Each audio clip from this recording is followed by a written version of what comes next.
Bem-aventurados os misericordiosos. Perdoai, para que Deus vos perdoe.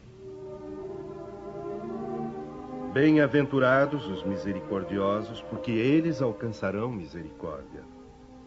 Se perdoardes aos homens as ofensas que vos fazem, também vosso Pai Celestial perdoará os vossos pecados. Mas se não perdoardes aos homens, tampouco vosso Pai perdoará os vossos pecados. Se teu irmão pecar contra ti, vai e corrige-o entre ti e ele somente. Se te ouvir, terás ganho teu irmão. Então, chegando-se Pedro a ele, perguntou: Senhor, quantas vezes poderá pecar meu irmão contra mim para que eu lhe perdoe? Será até 7 vezes? Não te digo que até 7 vezes, mas que até 70 vezes 7 vezes. A misericórdia é o complemento da mansuetude, pois os que não são misericordiosos também não são mansos e pacíficos. Ela consiste no esquecimento e no perdão das ofensas. O ódio e o rancor denotam uma alma sem elevação e sem grandeza. O esquecimento das ofensas é próprio das almas elevadas, que pairam acima do mal que lhe quiseram fazer.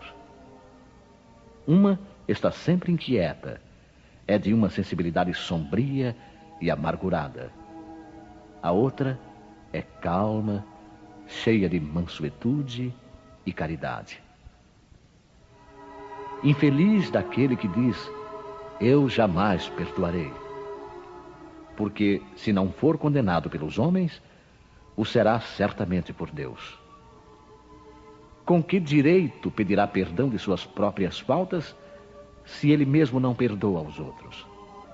Jesus nos ensina que a misericórdia não deve ter limites, quando diz que se deve perdoar ao irmão não 7 vezes, mas 70 vezes 7.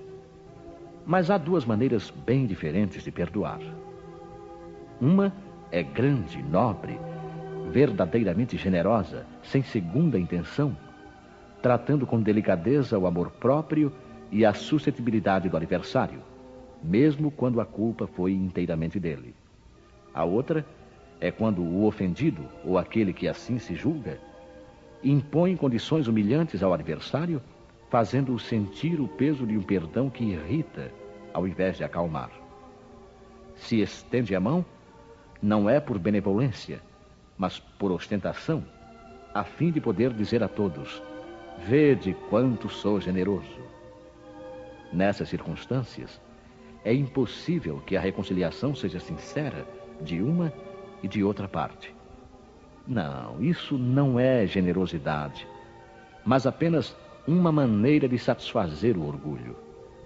Em todas as contendas, aquele que se mostra mais conciliador, que revela mais desinteresse próprio, mais caridade e verdadeira grandeza de alma, conquistará sempre a simpatia das pessoas imparciais.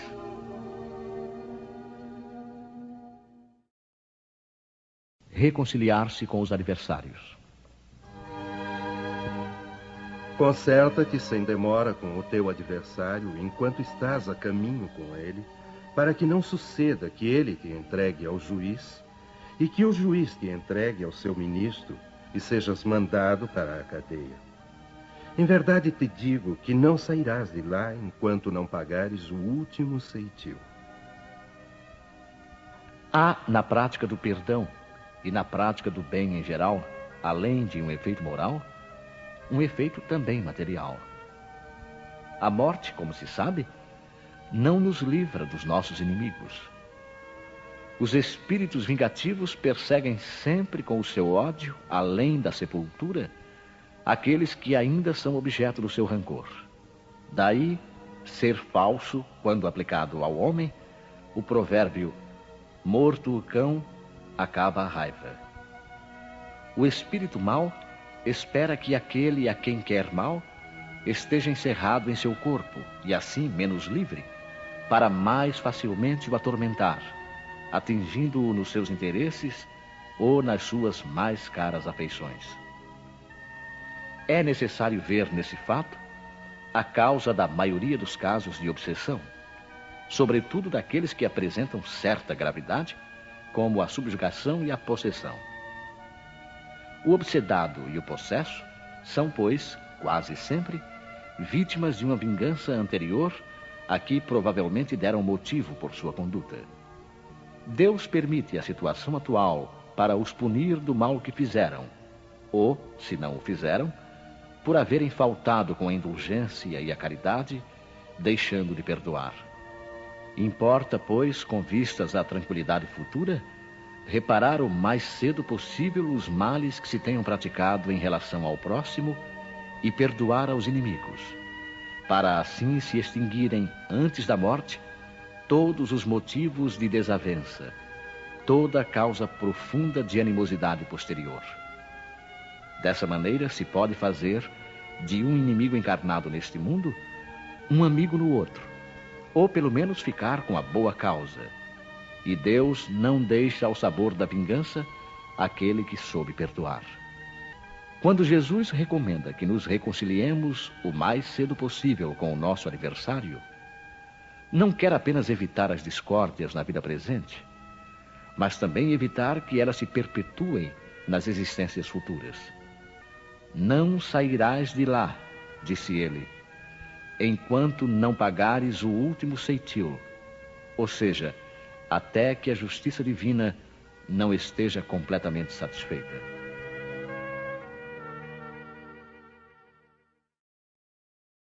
O sacrifício mais agradável a Deus.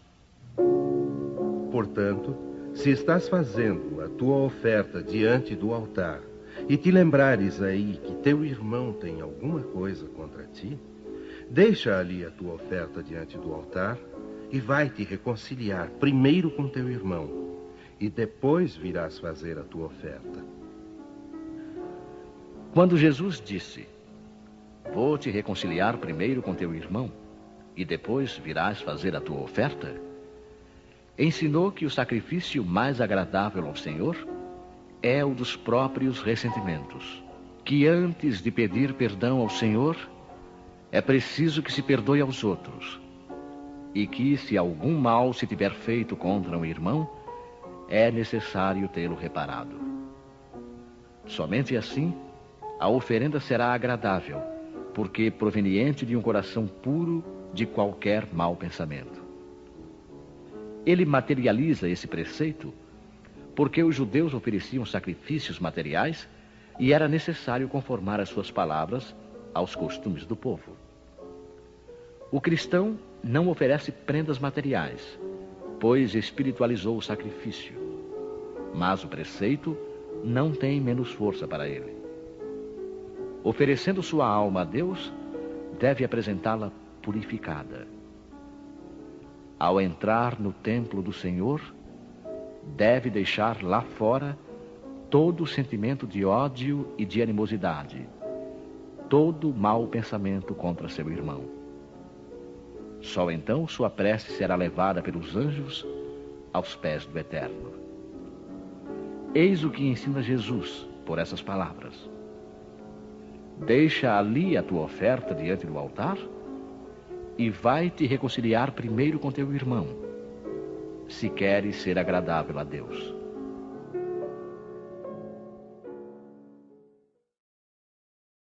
O argueiro e a trave no olho.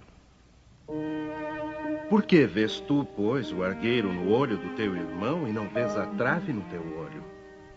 Ou como dizes a teu irmão, deixa-me tirar do teu olho o argueiro quando tens no teu uma trave?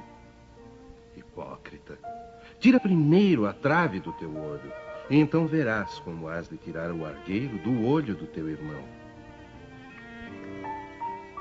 Um dos caprichos da humanidade é ver cada qual o mal alheio antes do próprio.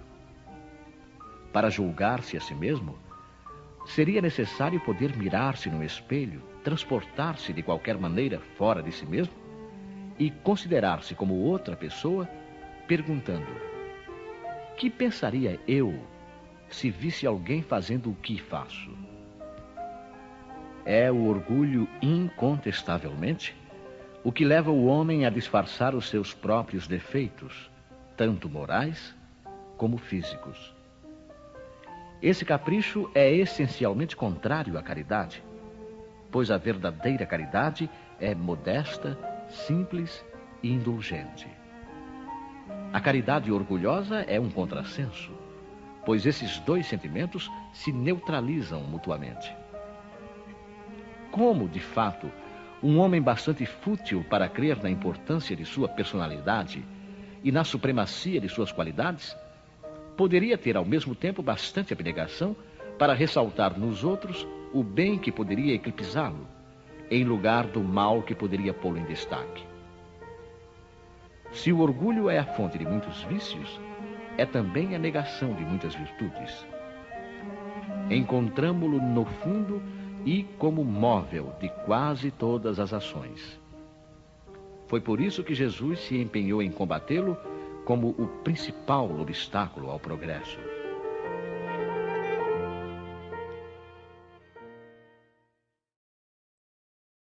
Não julgueis para não serdes julgados.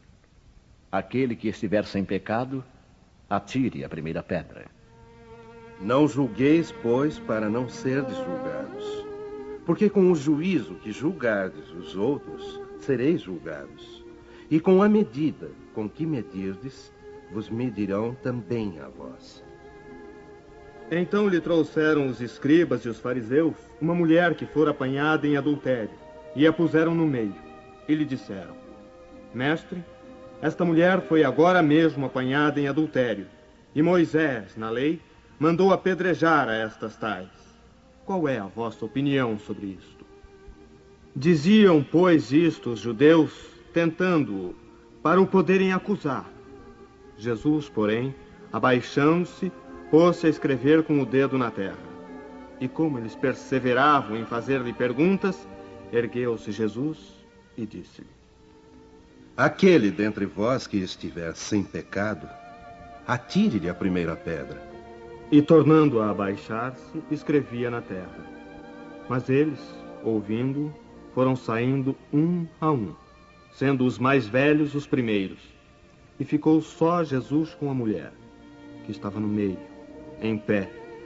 Então, erguendo-se, Jesus lhe disse: Onde estão os que te acusavam?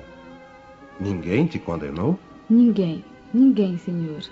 Nem eu tampouco te condenarei. Vai, e não peques mais. Aquele que estiver sem pecado, atire-lhe a primeira pedra, disse Jesus.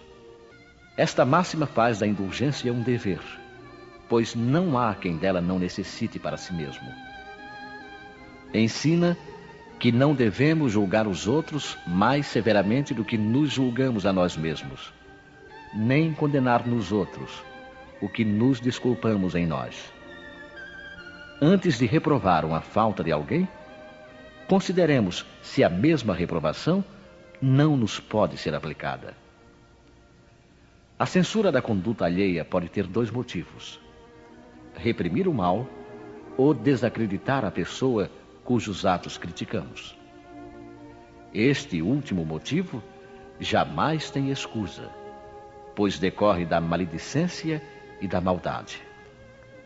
O primeiro pode ser louvável e tornar-se mesmo um dever em certos casos, pois dele pode resultar um bem, e porque sem ele o mal jamais seria reprimido na sociedade.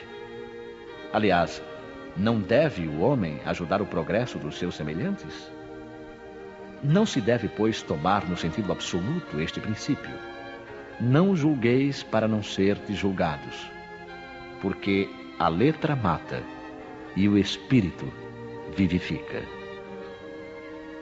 Jesus não podia proibir de se reprovar o mal, pois ele mesmo nos deu o exemplo disso e o fez em termos enérgicos. Mas quis dizer que a autoridade da censura está na razão da autoridade moral daquele que a pronuncia. Tornar-se culpável daquilo que se condena nos outros é abdicar dessa autoridade e, mais ainda, arrogar-se arbitrariamente o direito de repressão. A consciência íntima, de resto, recusa qualquer respeito e toda submissão voluntária àquele que, investido de algum poder, viola as leis e os princípios que está encarregado de aplicar. A única autoridade legítima, aos olhos de Deus, é a que se apoia no bom exemplo. É o que resulta, evidentemente, das palavras de Jesus.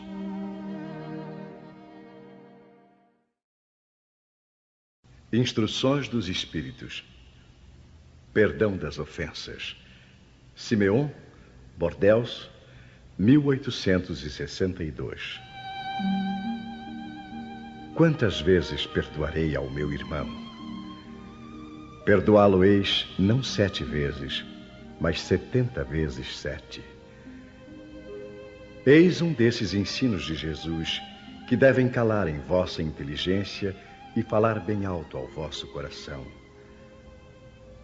Comparai essas palavras misericordiosas com a oração tão simples, tão resumida e ao mesmo tempo tão grande nas suas aspirações que Jesus ensinou aos discípulos, e encontrareis sempre o mesmo pensamento. Jesus, o justo por excelência, responde a Pedro: perdoarás, mas sem limites. Perdoarás cada ofensa tantas vezes quanto ela vos for feita.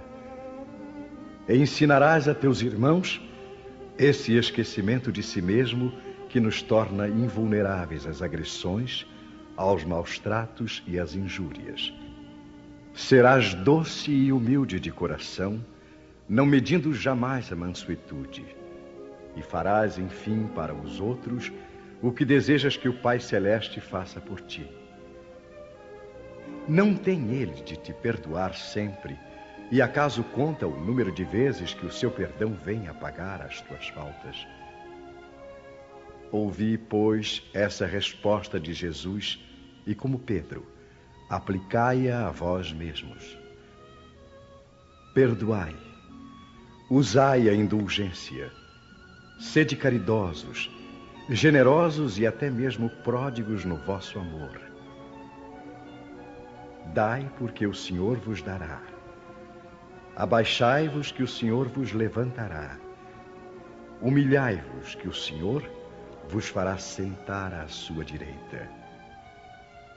Ide, meus bem-amados, estudai e comentai essas palavras que vos dirijo da parte daquele que do alto dos esplendores celestes tem sempre os olhos voltados para vós e continua com amor a tarefa ingrata que começou há 18 séculos.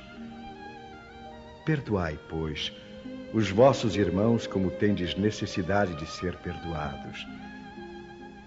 Se os seus atos vos prejudicarem pessoalmente, eis um motivo a mais para serdes indulgentes, porque o mérito do perdão é proporcional à gravidade do mal e não haveria nenhum em passar por alto os erros de vossos irmãos, se estes apenas vos incomodassem de leve. Espíritas, não vos olvideis de que tanto em palavras como em atos, o perdão das injúrias nunca deve reduzir-se a uma expressão vazia. Se vos dizeis espíritas, sede-o de fato. Esquecei o mal que vos tenham feito e pensai apenas numa coisa: no bem que possais fazer. Aquele que entrou nesse caminho não deve afastar-se dele, nem mesmo em pensamento, pois sois responsáveis pelos vossos pensamentos que Deus conhece. Fazei, pois, que eles sejam desprovidos de qualquer sentimento de rancor. Deus sabe o que existe no fundo do coração de cada um. Feliz aquele que pode dizer cada noite ao dormir: nada tenho contra o meu próximo.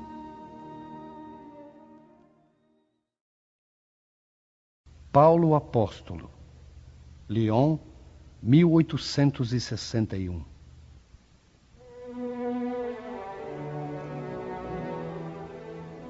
Perdoar aos inimigos é pedir perdão para si mesmo.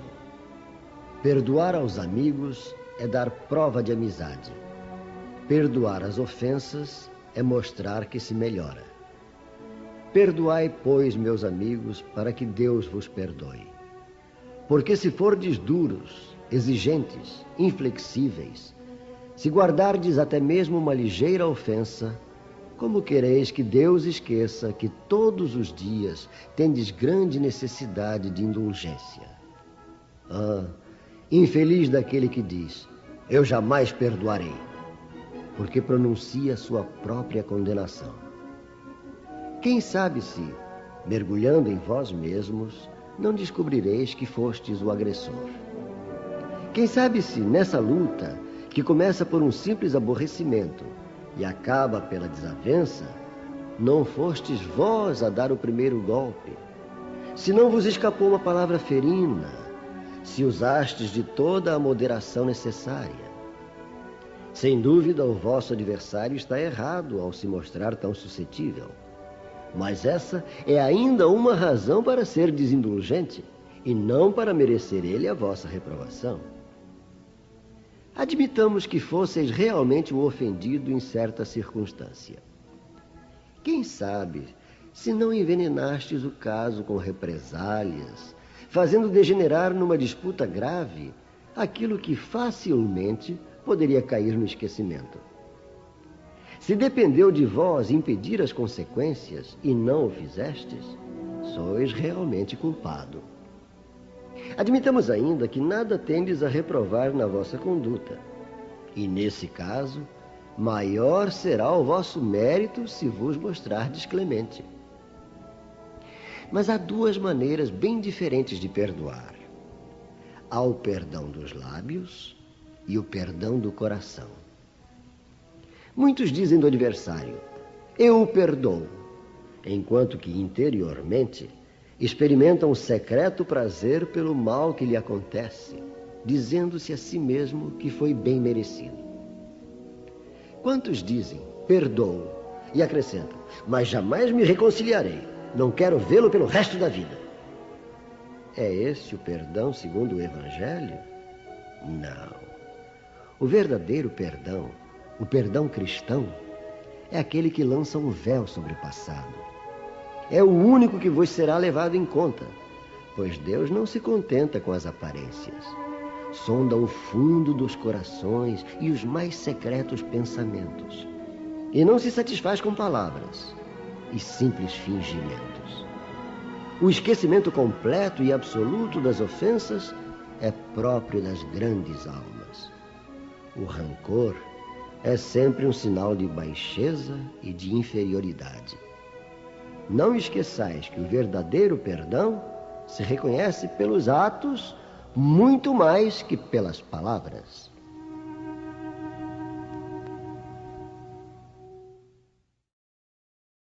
A indulgência. José, Espírito Protetor, Bordeaux, 1863. Espíritas, queremos hoje falar-vos da indulgência. Esse sentimento tão doce, tão fraternal, que todo homem deve ter para com os seus irmãos, mas que tão poucos praticam. A indulgência não vê os defeitos alheios, e se os vê, evita comentá-los e divulgá-los. Oculta-os, pelo contrário, evitando que se propaguem. E se a malevolência os descobre, tem sempre uma desculpa à mão para os disfarçar.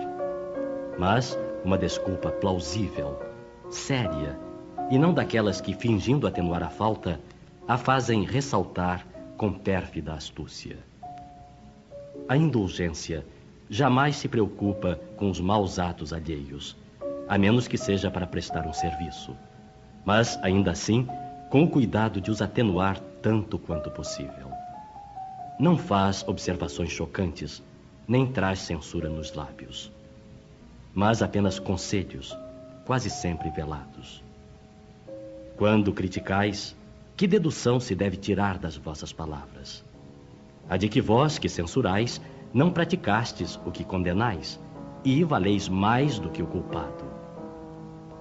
Ó homens, quando passareis a julgar os vossos próprios corações, os vossos próprios pensamentos e os vossos próprios atos, sem vos ocupardes do que fazem os vossos irmãos? Quando fitareis os vossos olhos severos somente sobre vós mesmos? Sede, pois, severos convosco e indulgentes para com os outros. Pensai naquele que julga em última instância, que vê os secretos pensamentos de cada coração e que, em consequência, desculpa frequentemente as faltas que condenais, ou condenas que desculpais, porque conhece o móvel de todas as ações. Pensai que vós que clamais tão alto, anátema, talvez tenhais cometido faltas mais graves. Sede indulgentes, meus amigos, porque a indulgência atrai, acalma, corrige, enquanto o rigor desalenta, afasta e irrita.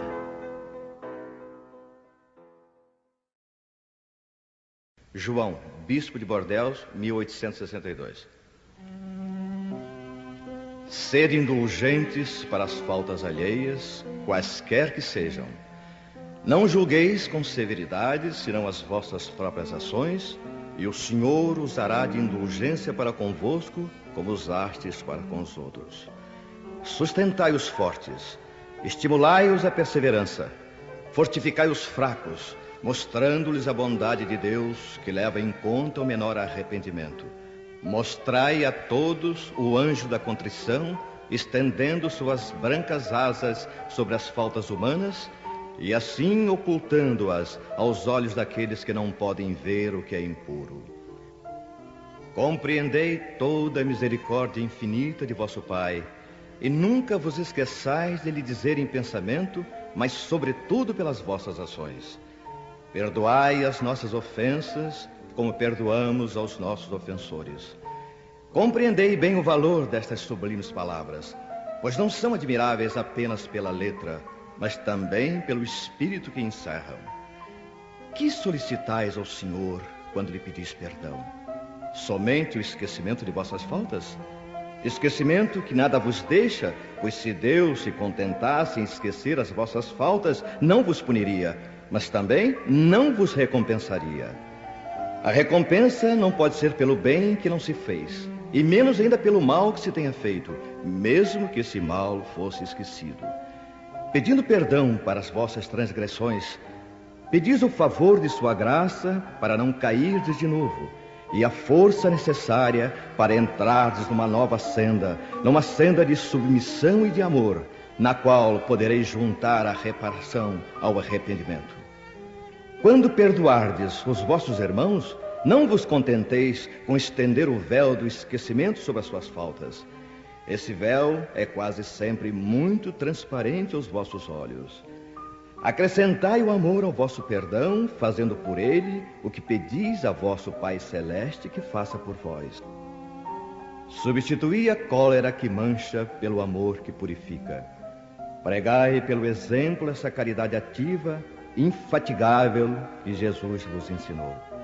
Pregai-a como ele mesmo fez, por todo o tempo em que viveu na terra, visível para os olhos do corpo, e como ainda prega sem cessar, depois que se fez visível apenas para os olhos do Espírito.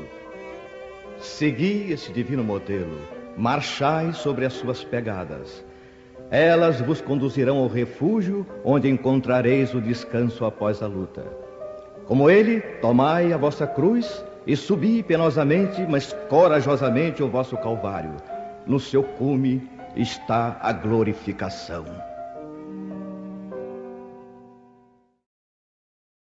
De Fetre.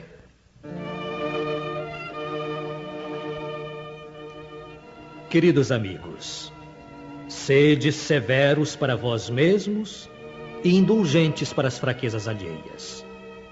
Essa é também uma forma de praticar a santa caridade que bem poucos observam. Todos vós tendes más tendências a vencer, defeitos a corrigir, hábitos a modificar. Todos vós tendes um fardo mais ou menos pesado que alijar para subir ao cume da montanha do progresso. Por que, pois, serdes tão clarividentes quando se trata do próximo e tão cegos quando se trata de vós mesmos? Quando deixareis de notar no olho de vosso irmão um argueiro que o fere, sem perceber a trave que vos cega e vos faz caminhar de queda em queda? Crede nos espíritos, vossos irmãos. Todo homem bastante orgulhoso para se julgar superior em virtudes e méritos aos seus irmãos encarnados é insensato e culpado, e Deus o castigará no dia da sua justiça. O verdadeiro caráter da caridade é a modéstia e a humildade, e consiste em não se verem superficialmente os defeitos alheios, mas em se procurar destacar o que há de bom e virtuoso no próximo. Porque, se o coração humano é um abismo de corrupção, existem sempre nos seus mais ocultos refolhos os germes de alguns bons sentimentos, centelhas ardentes da essência espiritual. Espiritismo, doutrina consoladora e bendita. Felizes os que te conhecem e empregam proveitosamente os salutares ensinos dos Espíritos do Senhor. Para esses, o ensino é claro, e ao longo de todo o caminho, eles podem ler estas palavras que lhes indicam a maneira de atingir o alvo. Caridade prática, caridade para o próximo como para si mesmo. Em uma palavra, caridade para com todos e amor de Deus sobre todas as coisas. Porque o amor de Deus resume todos os deveres, e porque é impossível amar a Deus sem praticar a caridade, da qual Ele faz uma lei para todas as criaturas.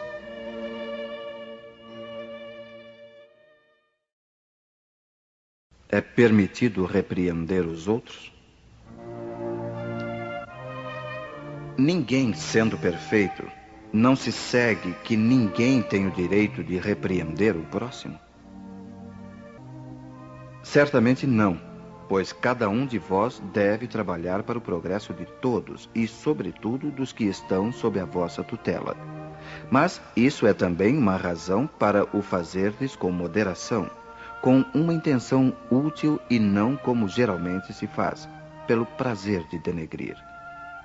Neste último caso, a censura é uma maldade. No primeiro, é um dever que a caridade manda cumprir com todas as cautelas possíveis. E ainda assim, a censura que se faz a outro deve ser endereçada também a nós mesmos para vermos se não a merecemos. Será repreensível observar as imperfeições dos outros quando disso não possa resultar nenhum benefício para eles, e mesmo que não as divulguemos? Tudo depende da intenção. Certamente que não é proibido ver o mal quando o mal existe. Seria mesmo inconveniente ver-se por toda parte somente o bem. Essa ilusão prejudicaria o progresso. O erro está em fazer essa observação em prejuízo do próximo, desacreditando-o sem necessidade na opinião pública. Seria ainda repreensível fazê-la com um sentimento de malevolência e de satisfação por encontrar os outros em falta. Mas dá-se inteiramente o contrário, quando, lançando um véu sobre o mal para ocultá-lo do público, limitamo-nos a observá-lo para proveito pessoal, ou seja, para estudá-lo e evitar aquilo que censuramos nos outros. Essa observação, aliás, não é útil ao moralista? Como descreveria ele as extravagâncias humanas se não estudasse os seus exemplos? Há casos em que seja útil descobrir o mal alheio? Esta questão é muito delicada e precisamos recorrer à caridade bem compreendida. Se as imperfeições de uma pessoa só prejudicam a ela mesma, não há jamais utilidade em divulgá-las. Mas, se elas podem prejudicar a outros, é necessário preferir o interesse do maior número ao de um só. Conforme as circunstâncias, desmascarar a hipocrisia e a mentira pode ser um dever, pois é melhor que um homem caia do que muitos serem enganados e se tornarem suas vítimas. Em semelhante caso, é necessário balancear as vantagens e os inconvenientes.